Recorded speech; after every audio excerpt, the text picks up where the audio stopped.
آج ہم بیان کریں گے پارہ ہے دوسرا اور سورہ بقرہ ہے، آیت مبارکہ ہے 196۔ اعوذ باللہ من الشیطان الرجیم، بسم اللہ الرحمن الرحیم۔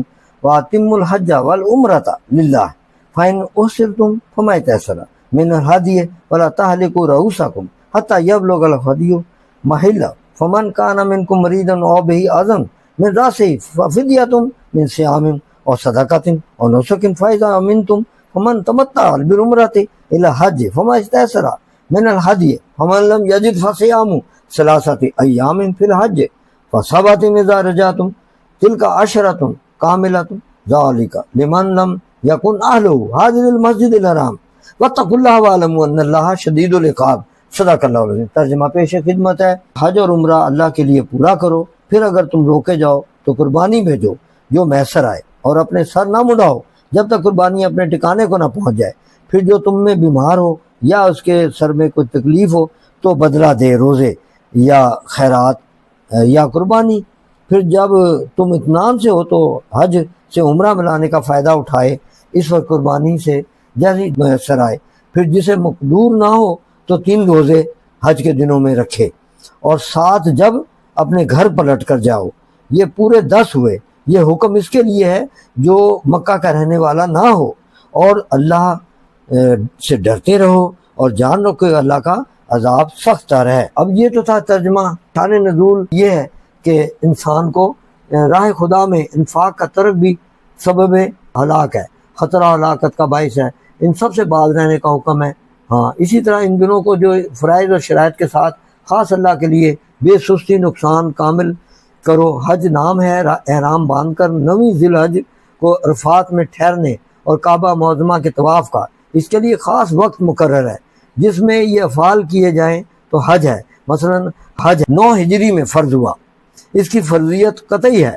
حج کے فرائض یہ ہیں کہ احرام، عرفہ میں وقوف، طواف، زیارت حج کے واجبات، مزدلفہ میں وقوف، صفا و مروہ کے درمیان سعی، رمی جمار اور آفاقی کے لیے طواف، رجوع اور حلق یا تقصیر عمرہ کے رکن طواف صحیح ہیں، اور اس کی شرط احرام و حلق ہے۔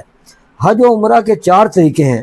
نمبر 1، افراد کے جو حج کے مہینوں میں یا ان سے قبل میقات سے یا ان سے پہلے حج کا احرام باندھے اور دل سے اس کی نیت کرے، خواہ زبان سے تلبیہ کے وقت اس کا نام لے یا نہ لے۔ نمبر 2، افراد بالعمر، وہ یہی رہی کہ میقات سے یا اس سے پہلے اشہر حج میں یا ان سے قبل عمرہ کا احرام باندھے اور دل سے اس کا قصد کرے، خواہ وقت تلبیہ زبان سے اس کا ذکر کرے یا نہ کرے۔ اس کے لیے اشہر حج میں یا اس سے قبل طواف کرے، اقوال اس سال میں حج کرے یا نہ کرے، مگر حج و عمرہ کے درمیان المام صحیح کرے، اس طرح کہ اپنے اہل کی طرف حلال ہو کر واپس ہو۔ قران کہتے ہیں یہ ہے کہ حج و عمرہ دونوں کو ایک احرام میں جمع کرے۔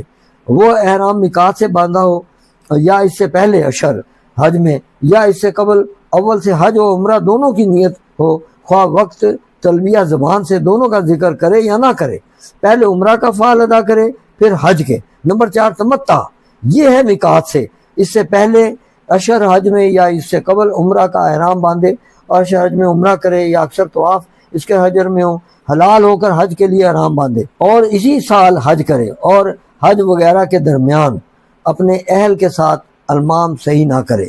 ہاں، اس آیت سے علماء نے قرآن ثابت کیا ہے۔ اسی سے مراد ہے کہ حج یا عمرہ سے بات شروع کرنے اور گھر سے نکلنے اور محرم ہو جانے کے، یعنی تمہیں کوئی بالغ ادائے حج یا عمرہ سے پیش آئے تو خواہ وہ دشمن کا خوف ہو یا مرض وغیرہ، ایسی حالت میں تم احرام سے باہر آ جاؤ۔ فما استیسر من الہدی، تو جس طرح اونٹ آئے یا گائے یا بکری یا قربانی بھیجنا واجب ہے۔ ولا تحلقوا رؤوسکم، اور اپنے سر نہ منڈاؤ، حتی یبلغ الہدی محلہ، کہ جب تک قربانی اپنے ٹھکانے کو نہ پہنچ جائے۔ وآخر دعوانا الحمدللہ رب العالمین، والصلاۃ والسلام علیک یا خاتم النبیین۔ صدق اللہ علیہ۔